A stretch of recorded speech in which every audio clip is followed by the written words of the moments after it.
अस्सलाम वालेकुम यार, उम्मीद करती हूँ आप सब ठीक ठाक होंगे और खैरियत से होंगे। मैं आज सुबह जॉब पे जा रही थी तो मैंने सोचा चले एक वीडियो रिकॉर्ड कर लेते हैं, क्योंकि अकेले भी तो वैसे भी तो चलना ही होता है ना, तो चले साथ में वीडियो बन जाती है। तो ये देखें, यहाँ ना कनाडा में हर रोड के साइड पे पेडेस्ट्रियंस के लिए अलग से फुटपाथ बने हुए होते हैं और लोग उन्हीं के ऊपर चलते हैं। ऐसे नहीं हो सकता कि पेडेस्ट्रियन जो रोड्स के ऊपर चल रहे हों। बहुत कम ऐसे होता है कि रोड के मिडल में से पेडेस्ट्रियंस जो हैं वो रोड क्रॉस कर लेते हैं, लेकिन बहुत रेयर केसेस में अदरवाइज़ उनके फुटपाथ जो हैं वो बने हुए होते हैं। जहाँ पे सिग्नल आता है ना, वहाँ पे फुटपाथ भी होता है। लेकिन अगर किसी को बीच में से कट लेना हो ना, तो फिर वो मिडल में से रोड क्रॉस कर लेते हैं। अदरवाइज़ हर चीज़ यहाँ पे इसी तरह से ना काफ़ी ऑर्गेनाइज होती है। फिर गाड़ी जो है वो आप सड़क के मिडल में, रोड के मिडल में क्रॉस नहीं पार्क नहीं कर सकते बिल्कुल भी। ये देखें, इस गाड़ी को पार्क करना था, पैसेंजर का वेट कर रहा था, शायद ये उबर कर रहा था, तो ये ना इस लाइन वाइट लाइन के साइड पे आ गया, क्योंकि यहाँ पे वो थोड़ी देर के लिए आप पार्क कर सकते हैं। अदरवाइज़ ये पार्किंग के लिए है नहीं, लेकिन थोड़ी सी देर के लिए उसको पार्क करनी थी, तो उसने यहाँ पे पार्क कर ली और पैसेंजर को बिठाया, फ़ौरन निकल गया। तो इसी तरह यहाँ पे साइकिल चलाने वालों के लिए ये जो वाइट लाइन जहाँ पे ये कट आ रहे हैं, यहाँ ये जो है बाईसाइकिल वालों के लिए लाइन स्टार्ट हो गई है यहाँ से। अब अगर इस एरिया में कोई पार्किंग करेगा ना, जहाँ पे बाइक वालों की लाइन आ जाती है, तो वहाँ फिर उसको चालान होता है। मतलब ये कि हर चीज़ एक रूल्स और रेगुलेशंस के अकॉर्डिंग चलती है। हाँ, लोग कर लेते हैं, ये नहीं है कि यहाँ कोई बहुत नेक और फरिश्ता लोग रहते हैं और वो नहीं करते, लोग कर लेते हैं। लेकिन अगर पकड़े जाएं पार्किंग पुलिस से, तो वो जो है फिर इनको लाजमी चालान भी करके जाती है, और काफ़ी हैवी चालान होता है बाइक लाइन के ऊपर गाड़ी पार्क करने का। ये जो गाड़ियाँ ना, ये इनके लिए अलग से पार्क है, इनके साथ बाइक लाइन गुजर रही है, ये घरों के आगे पार्किंग है। और यहाँ पे जो ये मेन एरिया आ जाता है ना टोरंटो का, तो यहाँ पे जितनी भी गाड़ियाँ पार्क करते हैं वो सब पेड पार्किंग होती है। और ये जो आप येलो कलर का देख रहे हैं ना बाबा जी, इनको मैं बाबा जी कहती हूँ, क्योंकि इधर जो भी इसके इर्द गिर्द 150 मीटर के अंदर अंदर गाड़ी पार्क करेगा ना, वो देखें गाड़ियाँ दूर दूर पार्क हुई हुई हैं, उसको $150 का चालान होता है, मतलब टिकट मिलता है, और पार्किंग वाले लगा के जाते हैं। और मैं इनको बाबा जी इससे कहती हूँ कि जो मेरा पहला चालान हुआ था ना, मेरे हस्बैंड का, वो भी इन्हीं की वजह से हुआ था। हमें तब पता था ये रूल, हमने डेफिनेटली पढ़ के टेस्ट दिया था, लेकिन गाड़ी हम पहली दफ़ा टोरंटो में जो है हमने ली थी, तो हम ड्राइव कर रहे थे, उबर कर रहे थे एक्चुअली ना, रात का टाइम था, तकरीबन 11-12 बजे का। तो मेरे हस्बैंड ने ऑर्डर पकड़ना था, और हम थे भी डाउनटाउन के अंदर ना, मेन एरिया में बिल्कुल। तो ऑर्डर पकड़ना था, मुझे कहते हैं कि तब मेरे पास जी लाइसेंस था, लेकिन G2 नहीं था। तो मेरी ड्यूटी बस यही थी कि तुमने गाड़ी में बैठना है। ड्राइव भी वो कर रहे थे और ऑर्डर भी पिक एंड ड्रॉप उन्होंने करने थे। तो मैं बैठी हुई थी, और हुआ ये था कि मैं उस दिन ड्यूटी भी करके आई थी, जॉब पे भी थी, और रात को मैं उनके साथ चली गई, तो मुझे नींद आ गई मैं गाड़ी में बैठे बैठे सो गई। और मेरे हम लोगों के जहन में बिल्कुल नहीं रहा, क्योंकि उनको ये था मैं बस 2 मिनट में आया, लेकिन ऐसा हुआ नहीं। खाना बनाते हुए उनको, होटल वालों को थोड़ा देर लग गई, तो जब तक वो आए ना, तो पीछे पार्किंग वाला जो है वो पिक्चर शिक्चर लेके गाड़ी की टिकट लगा रहा था।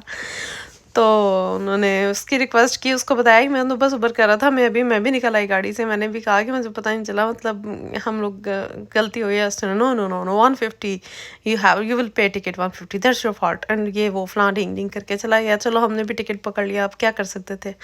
उसके बाद खैर मेरे हस्बैंड ने उसको जो है ना कोर्ट में चैलेंज किया था। ये इसीलिए ये कर लेते हैं, उबर वालों को थोड़ी सी फेवर दे देते हैं, तो फिर वो ना कम करके उन्होंने $30 कर दिए थे। खैर, मतलब उस वक्त से हमें ऐसी नसीहत आई कि इससे हम लोगों ने ना बहुत बचना शुरू कर दिया।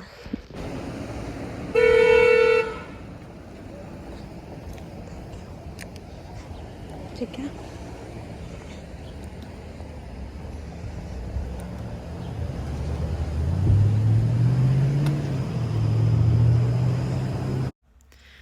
ये पता है क्या हुआ था, मैं इसलिए स्टॉप हो गई थी क्योंकि मैंने रोड क्रॉस करी थी, तो यहाँ पे ना लाइट्स लगी हुई होती हैं जहाँ पे सिग्नल नहीं होता है। नेक्स्ट टाइम मैं वीडियो बनाऊंगी ना, तो मैं आप लोगों को दिखाऊंगी। तो मैंने बटन प्रेस किया, तो सामने स्ट्रीट कार खड़ी थी, वो रुक गया। उसको पता लग गया कि जी पेडेस्ट्रियन ने रोड क्रॉस करना है। दूसरी साइड पे भी लोग रुक गए, लेकिन स्ट्रीट कार के पीछे से एक स्कूल बस आई काफ़ी तेज़ी से। उसको शायद उसने नोटिस नहीं किया ना कि लाइट्स ऑन हो जाता है, ऐसे मेरे साथ भी हो जाता है जब मैं ड्राइविंग कर रही होती हूँ। वो काफ़ी स्पीड से गुजर के आया, तो उसको स्ट्रीट कार वाले ने हॉर्न दिया कि भी तुम्हें पता नहीं लग रहा कि सामने लड़की खड़ी है, उसने रोड क्रॉस करना है। तो थोड़ा सब्र करो। खैर फिर उसने ना ब्रेक लगा ली तो मैंने रोड क्रॉस कर लिया। मतलब मैं आपको बताना ही चाह रही हूँ कि यहाँ पे पेडिस्ट्रियंस की इतनी वैल्यू है, लाइक गाड़ी वाले की इतनी वैल्यू नहीं है। अगर आप गाड़ी वाला कोई गलती करता है तो पकड़ा, लाइक पेडिस्ट्रियन भी गलती करे, चाहे गलती पेडिस्ट्रियन की हो, लेकिन अगर उसको थोड़ा सा भी हार्म हो, कसूर गाड़ी वाले के निकालते हैं, इर्द गिर्द वाले लोग भी, पुलिस भी, सभी। तो बहुत केयरफुल रह के ड्राइव करना पड़ता है कनाडा में।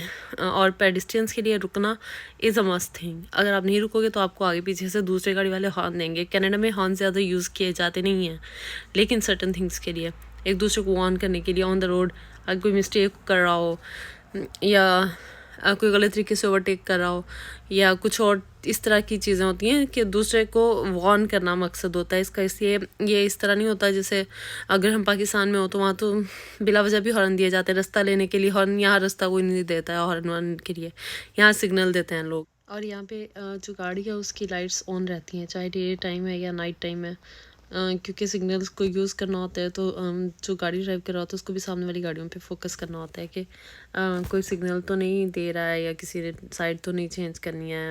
और लाइक एक यहाँ पे इमरजेंसी के लिए भी सिग्नल दिया जाता है कि अगर किसी को कोई प्रॉब्लम हो गई है तो फिर इमरजेंसी सिग्नल दे देते हैं। तो फिर गाड़ियाँ जिनको क्रॉस करके गुजर जाती हैं इधर उधर से, उनको पता लग जाता है कि ये गाड़ी मूव नहीं करेगी, हम लोगों को साइड लेके गुजरना है।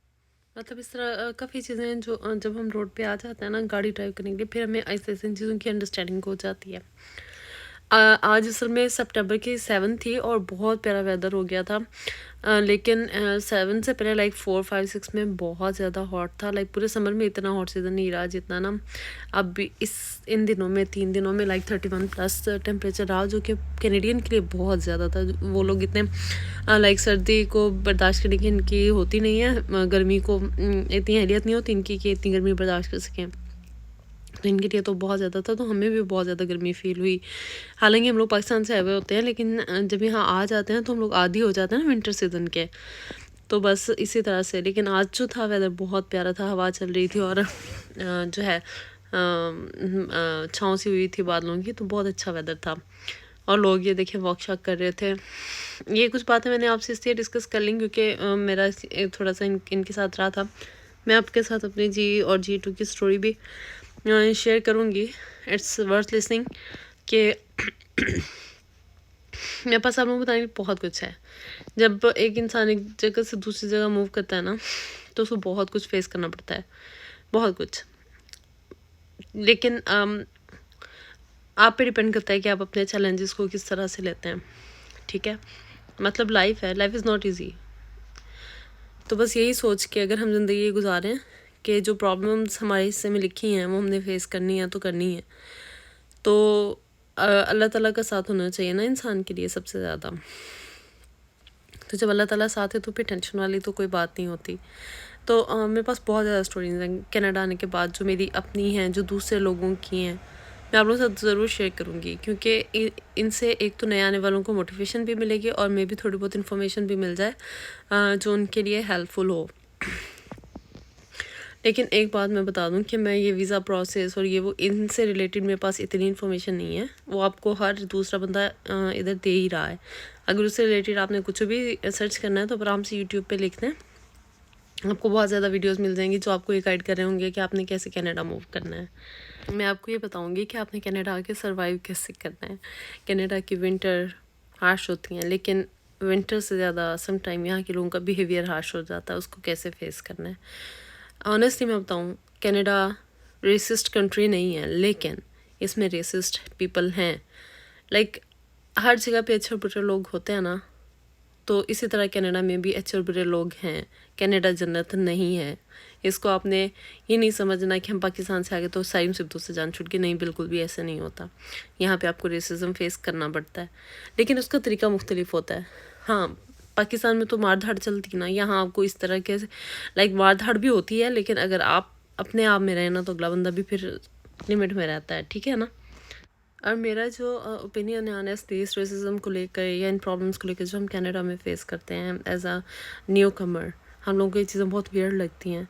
तो मेरा आपको सजेशन यही है कि सबसे बेस्ट चीज़ ये है कि आप इन सब चीज़ों को इग्नोर करें। सबसे बेस्ट ऑप्शन। आदत नहीं होती है, इंसान परेशान भी होता है। अपसेट मैं बहुत ज़्यादा हुई थी खुद, लेकिन फिर मैंने इस चीज़ को सीख लिया, अडॉप्ट कर लिया।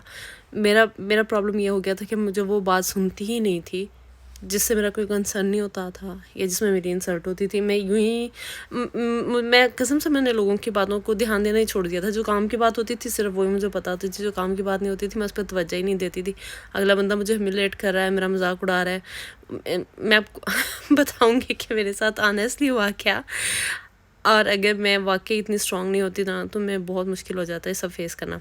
मेरी वर्क प्लेस आ गई थी, मुझे इजाज़त दें, अपनी दुआ में याद रखिएगा और प्लीज़ प्लीज़ प्लीज़ मेरे चैनल को सब्सक्राइब करिएगा और बहुत सारी और इस तरीके की वीडियोस देखने के लिए मैं आप लोगों को डिफरेंट किस्म की जो अपनी स्टोरीज़ हैं वो सब आपके साथ शेयर करूँगी, ठीक है ना। इसके साथ ही मुझे इजाज़त दें, अल्लाह हाफिज़।